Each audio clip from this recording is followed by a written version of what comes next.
Hoy compartamos la palabra de Dios con el tema Cristo Ansanjón y las profecías. ¿Qué profecías de la Biblia existen acerca de Cristo Ansanjón? Tomémonos un tiempo para ver cómo los profetas y la Biblia dieron testimonio de Cristo Ansanjón, que restauró todas las verdades del nuevo pacto que habían sido destruidas, que vivió en esta tierra y ascendió conforme a las profecías.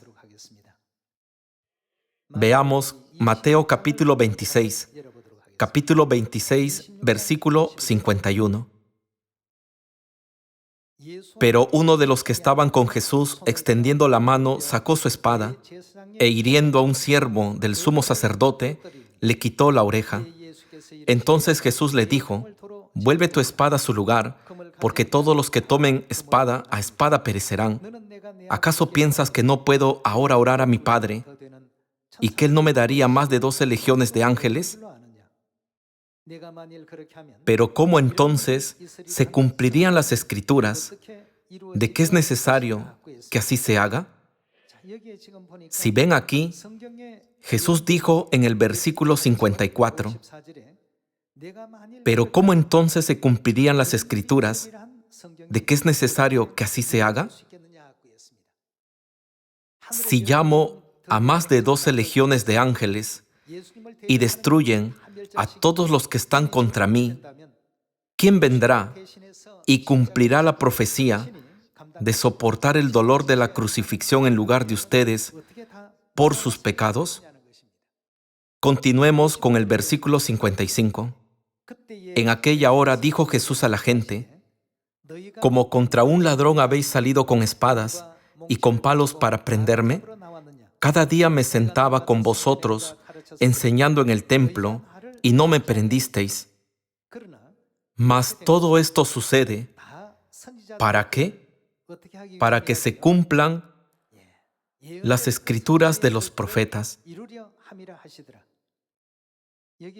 Si vemos la escena en Mateo capítulo 26, podemos entender que la profecía escrita en la Biblia ciertamente se cumplirá. ¿No es así? Por esa razón, cuando Jesús dio la revelación al apóstol Juan, dejó estas palabras en la última escena. Vayamos a Apocalipsis capítulo 22, versículo 18. «Yo testifico a todo aquel que oye las palabras de la profecía de este libro. Si alguno añadiere estas cosas, Dios traerá sobre él las plagas que están escritas en este libro. Y si alguno quitare, es decir, omitiere algo de las palabras del libro, ¿de qué? Del libro de esta profecía». La Biblia es un libro de profecías. Dios quitará su parte del libro de la vida y de la santa ciudad y de las cosas que están escritas en este libro. Menciona que nadie puede añadir ni quitar de las palabras de la profecía que están escritas en la Biblia. En otras palabras, todo debe cumplirse de acuerdo con lo profetizado, y la persona designada debe aparecer en el tiempo indicado para cumplir todo. ¿No es cierto?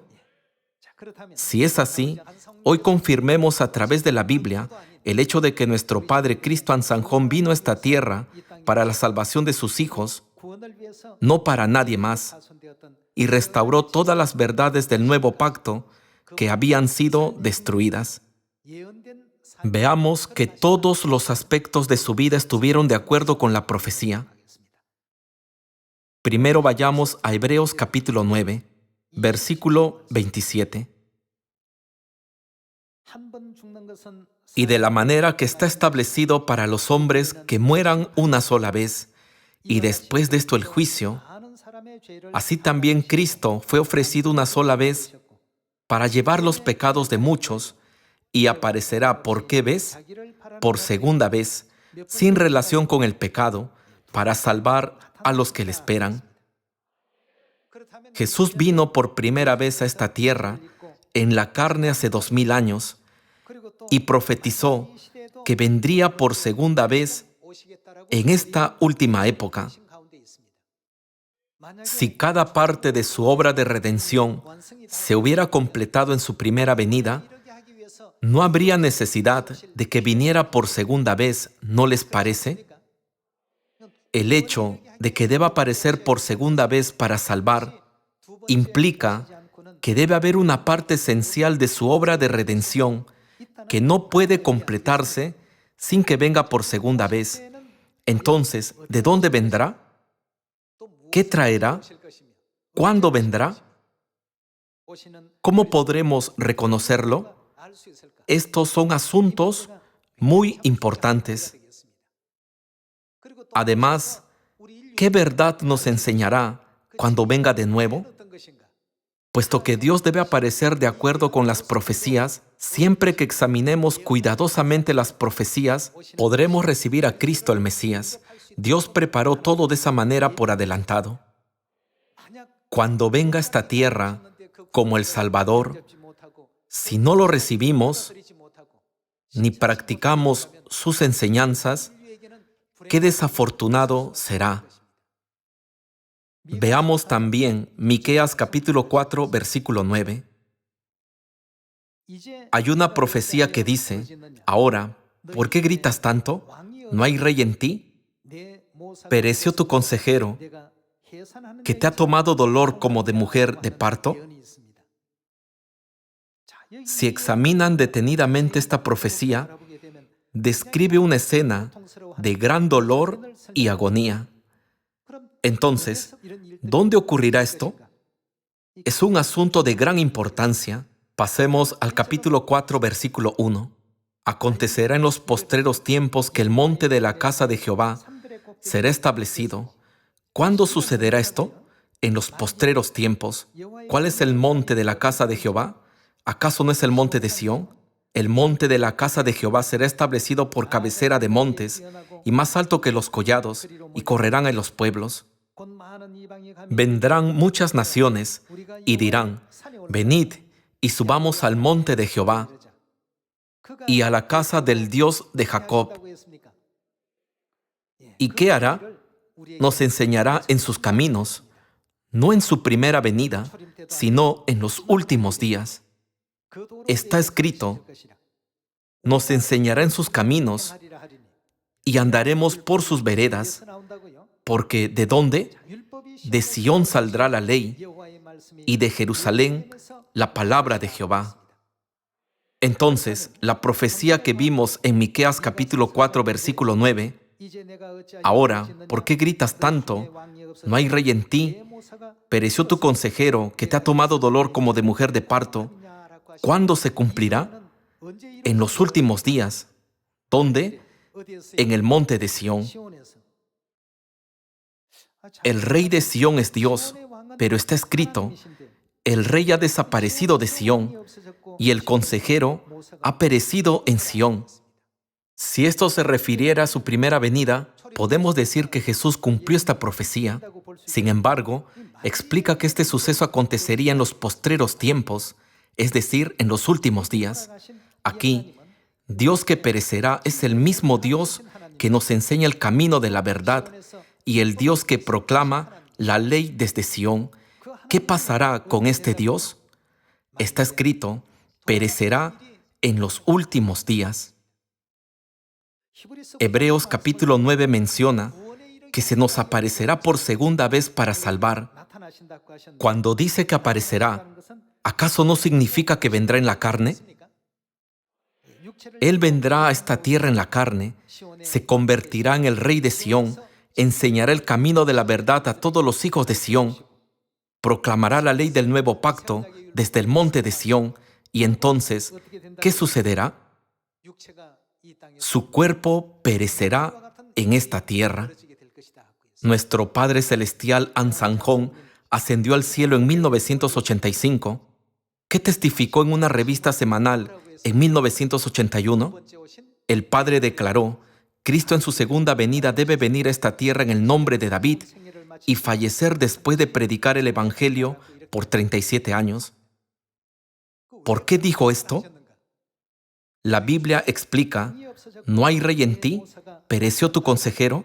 ¿Quién es el consejero según Isaías capítulo 9, si ven Isaías capítulo 9, versículo 6, está escrito: porque un niño nos es nacido, hijo nos es dado, y el principado sobre su hombro, y se llamará su nombre admirable. ¿Y qué más? Consejero. ¿Y qué título posee? Dios fuerte y Padre eterno. ¿Y qué más? Príncipe de paz. ¿A quién se refiere esto? ¿Acaso no es a Dios? Es Dios que vino en el nombre de Jesús en la época del Hijo. Sin embargo, si ven sus títulos, se le llama admirable, consejero, Padre eterno y príncipe de paz. Entonces, ¿qué significa lo que dice en Miqueas capítulo 4, versículo 9? No hay rey en ti, ¿pereció tu consejero? ¿Quién debe perecer? Dios. ¿Tiene sentido que Dios perezca? No. Sin embargo, Miqueas escribió así, profetizando que Dios vendría en la carne y dejaría su cuerpo. Cristo fue bautizado en 1948. ¿Y cuándo se cumple la profecía de los 37 años del rey David? En 1985. Como todas estas cosas ya estaban profetizadas en la Biblia, en 1981, 4 años antes de su ascensión, predijo mediante la revista Religión Semanal que él mismo debía venir a esta tierra en la carne en los últimos días, donde nadie podía ser salvo, y tuvo que abandonar su cuerpo en 1985, cuando se cumplió la profecía de la vida de David durante 37 años. Entonces, ¿no deberíamos averiguar en las profecías lo que nos enseñó y lo que nos dejó cuando vino a esta tierra? Veamos Isaías capítulo 25, versículo 6. Está escrito: y Jehová de los ejércitos hará en este monte a todos los pueblos banquete de manjares suculentos, banquete de vinos refinados, vinos añejos en la versión Dios habla hoy. Está profetizado que Dios preparará una fiesta de vida con vinos añejos, de gruesos tuétanos y ¿de qué? De vinos purificados, y destruirá en este monte la cubierta con que están cubiertos todos los pueblos, y el velo que envuelve a todas las naciones. ¿Y qué hará con respecto a la muerte? El profeta profetizó que Dios prepararía una fiesta de vida con vino para destruir la muerte para siempre. Destruirá la muerte para siempre, y enjugará Jehová el Señor toda lágrima de todos los rostros, y quitará la afrenta de su pueblo de toda la tierra, porque Jehová lo ha dicho. Y se dirán aquel día. En la Biblia, ese día se refiere a los últimos días, ¿no es verdad? He aquí, ¿este es quién? Este es nuestro Dios. Le hemos esperado y nos salvará.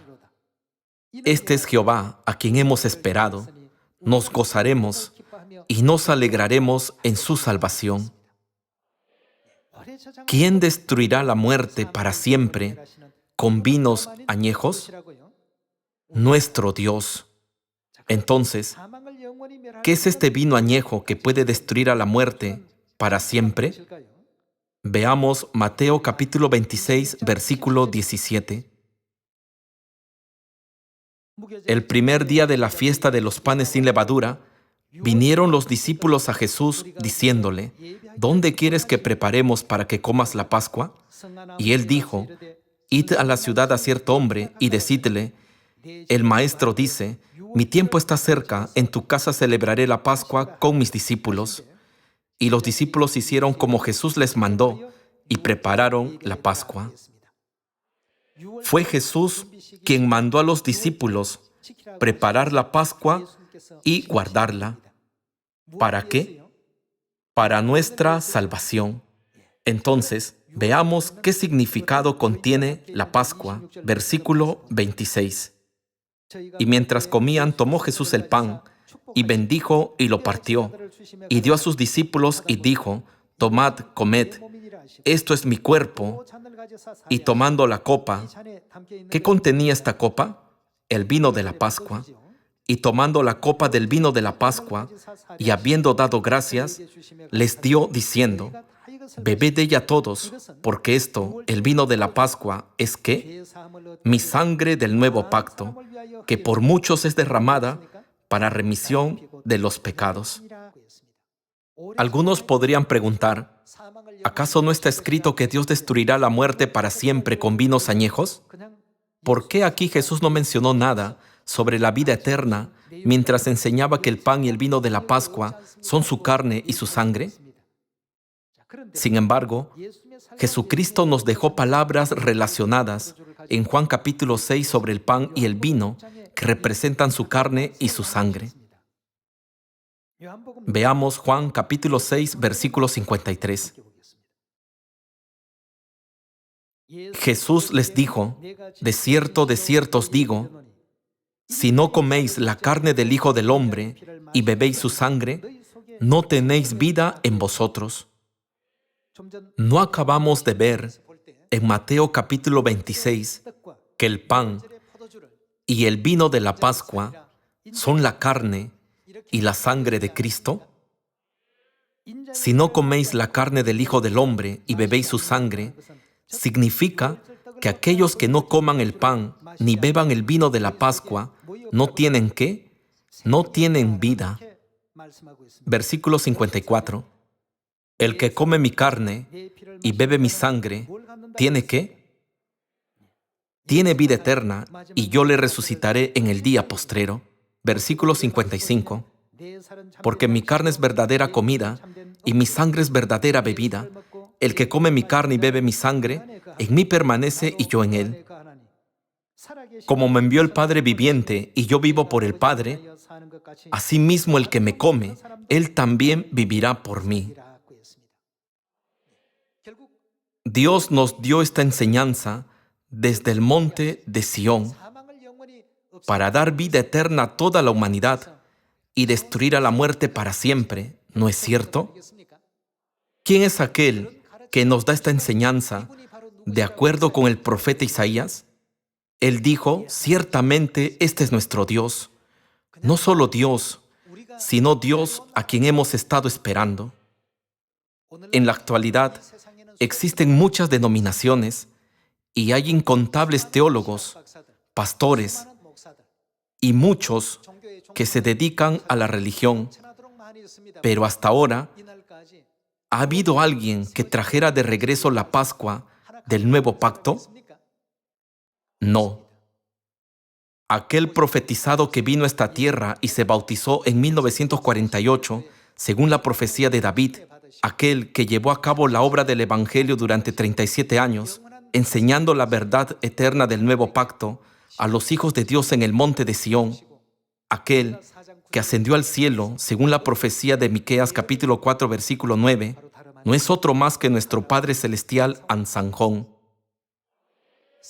El mundo puede recordar a Cristo Ansanjón como un hombre ordinario, pero la Biblia y los profetas ya testificaron a toda la humanidad cómo aparecería Dios por segunda vez, con qué clase de verdad vendría, a fin de que el mundo lo recibiera.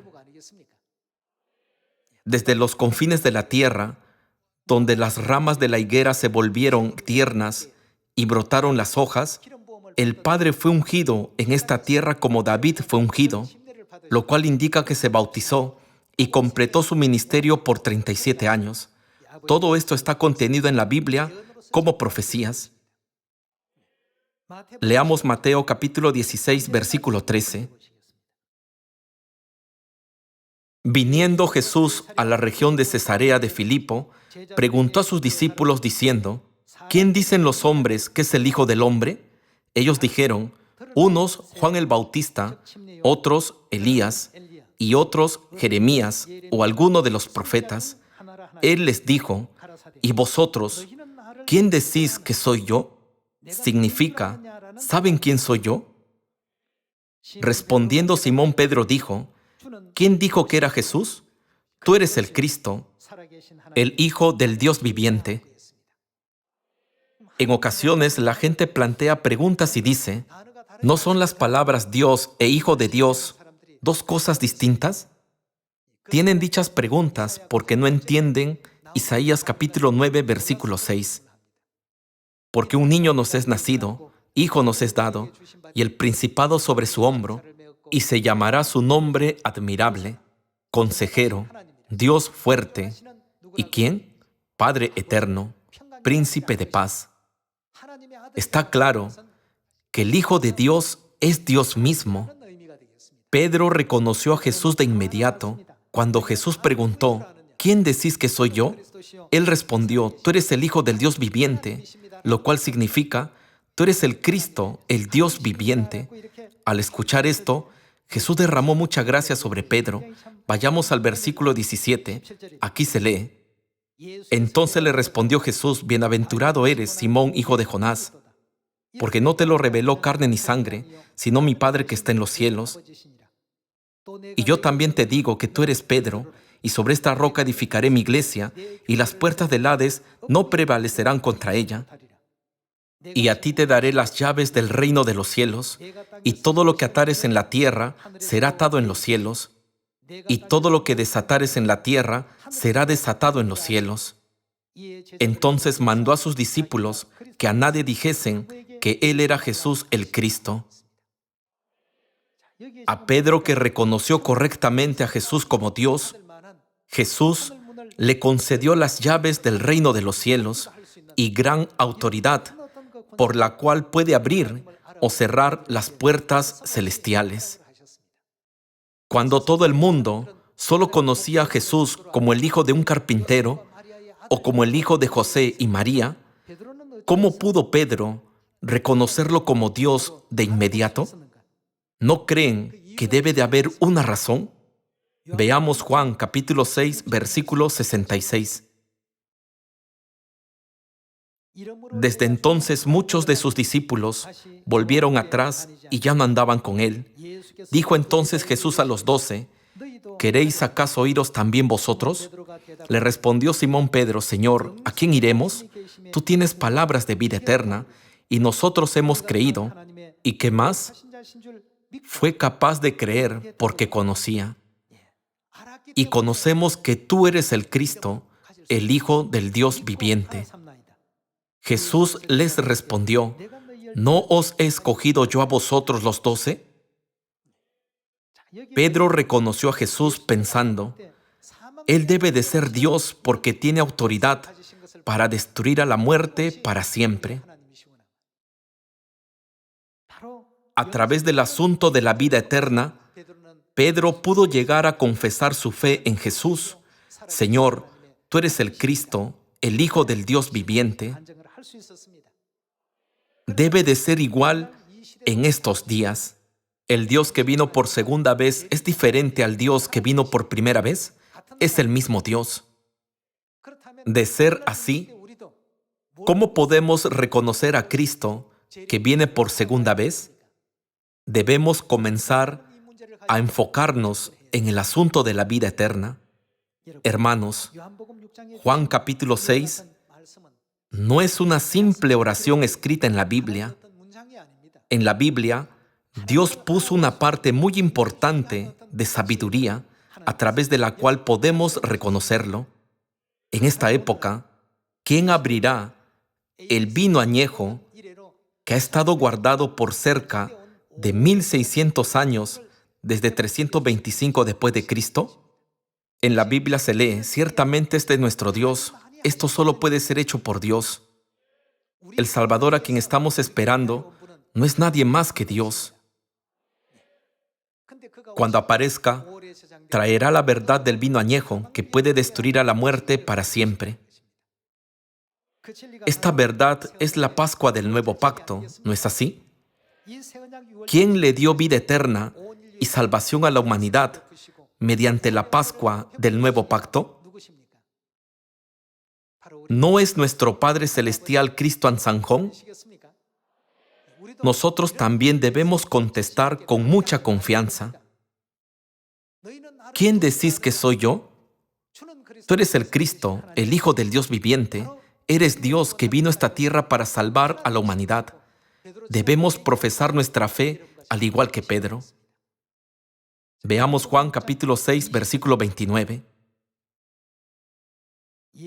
Respondió Jesús y les dijo: esta es la obra ¿de quién? De Dios, que creáis en el que Él ha enviado. Reconocer a Cristo cuando aparece en esta tierra es parte de la obra de Dios. Continuemos con el versículo 30. En ese tiempo, un grupo de personas se juntaron y le dijeron entonces: ¿qué señal pues haces tú para que veamos y te creamos? ¿Qué obra haces? Nuestros padres comieron el maná en el desierto, como está escrito, pan del cielo les dio a comer. Esta es la escena en que preguntaron a Jesús: nuestros padres comieron el maná que Dios derramó milagrosamente en el desierto por 40 años.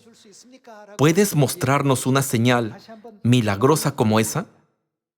En el versículo 32 se lee: y Jesús les dijo: de cierto os digo, no os dio Moisés el pan del cielo, mas mi Padre os da el verdadero pan del cielo, porque el pan de Dios es aquel que descendió del cielo y que da vida al mundo. Le dijeron: Señor, danos siempre este pan. Jesús les dijo: yo soy el pan de vida, el que a mí viene nunca tendrá hambre, y el que en mí cree no tendrá sed jamás. Mas os he dicho que aunque me habéis visto, ¿creéis? No creéis. Todo lo que el Padre me da, vendrá a mí, y al que a mí viene, no le echo fuera, porque he descendido del cielo, no para hacer mi voluntad, sino la voluntad del que me envió. Y esta es la voluntad del Padre, el que me envió, que de todo lo que me diere, no pierda yo nada, sino que lo resucite en el día postrero. Veamos cómo nos salvaría en el día postrero, versículo 40. Y esta es la voluntad del que me ha enviado, que todo aquel que ve al Hijo y cree en Él, tenga vida eterna, y yo le resucitaré en el día postrero. Murmuraban entonces de los judíos, porque había dicho: yo soy el pan que descendió del cielo, y decían: ¿no es este Jesús, el hijo de José, cuyo padre y madre nosotros conocemos? ¿Cómo pues dice este: del cielo he descendido? Jesús respondió y les dijo: no murmuréis entre vosotros. Ninguno puede venir a mí si el Padre que me envió no le trajere, y yo le resucitaré. ¿Cuándo? En el día postrero. Escrito está en los profetas: y serán todos enseñados por Dios. Así que todo aquel que oyó al Padre y aprendió de él, viene a mí. No que alguno haya visto al Padre, sino aquel que vino de Dios, éste ha visto al Padre. De cierto os digo, el que cree en mí tiene vida eterna. Aquellos que creyeron que Él es el pan de vida y guardan sus mandamientos, pueden recibir la vida eterna. Yo soy el pan de vida. Vuestros padres comieron el maná en el desierto y murieron. Este es el pan que desciende del cielo, para que el que de él come no muera. Yo soy el pan vivo que descendió del cielo. Si alguno comiere de este pan, ¿qué pasará? Vivirá para siempre. Significa que recibimos la vida eterna comiendo la carne y bebiendo la sangre de Jesús. ¿No es así? Actualmente muchas personas en este mundo están estudiando la Biblia con más diligencia que nosotros. No obstante, es asombroso que no guarden la Pascua. Es realmente impresionante. En realidad, el único que puede hacer esta obra es Dios. Supongamos que los 66 libros de la Biblia son el guión de una obra o algún tipo de drama. En el guión, solo Dios, el personaje principal, puede traer la Pascua a la humanidad para salvar sus vidas, entonces, ¿puede algún personaje extra que es apuesto, poderoso, inteligente o rico reemplazar el papel del personaje principal? Según el guión, ¿solo quién está destinado a hacerlo? Dado que dice que solo Dios puede hacerlo, nadie más puede hacerlo. Solamente Dios puede venir a la tierra y restaurar todos los mandamientos y las leyes que fueron destruidos. ¿Y no dice que Él declararía la ley del nuevo pacto desde Sión? Cuando Dios vino a esta tierra por segunda vez para salvar a la humanidad, proclamando la verdad del nuevo pacto, según las profecías de los profetas y la Biblia, ¿a quién dijo que fuéramos al final? Él dijo: vengan a mí. Entonces, ¿a quién podremos conocer cuando nos acerquemos a Él? Vayamos a Apocalipsis capítulo 22. Y el Espíritu y la esposa dicen: ven. Y el que oye diga: ven. Y el que tiene sed, venga. Y el que quiera, tome del agua de la vida gratuitamente. Aquí, el Espíritu es Dios Padre según la Trinidad. La esposa, que es la esposa del Padre, debe ser la madre. Dios Padre y Dios Madre dicen: ven. Solo aquellos que vienen al Padre y a la Madre pueden recibir ¿qué? Pueden recibir vida, vida eterna. ¿No es esta la enseñanza que el Padre nos dio cuando vino a esta tierra? Por eso, en las notas autográficas del Padre, ¿a quién siguió Eliseo? Eliseo siguió a Elías, Josué siguió a Moisés, Pedro siguió a Jesús y yo sigo a la Madre. El Padre dio esta enseñanza a todos sus hijos de Sión, que significa: les he dado ejemplo, así que obedezcan a la Madre y vengan al eterno reino de los cielos. Este año, cumplamos la voluntad del Padre y la Madre, testificando la hermosa verdad de vida a todas las personas. Miembros de Sión, guiemos a las personas a participar en la gracia de la salvación. Quisiera concluir el sermón de hoy. Muchas gracias.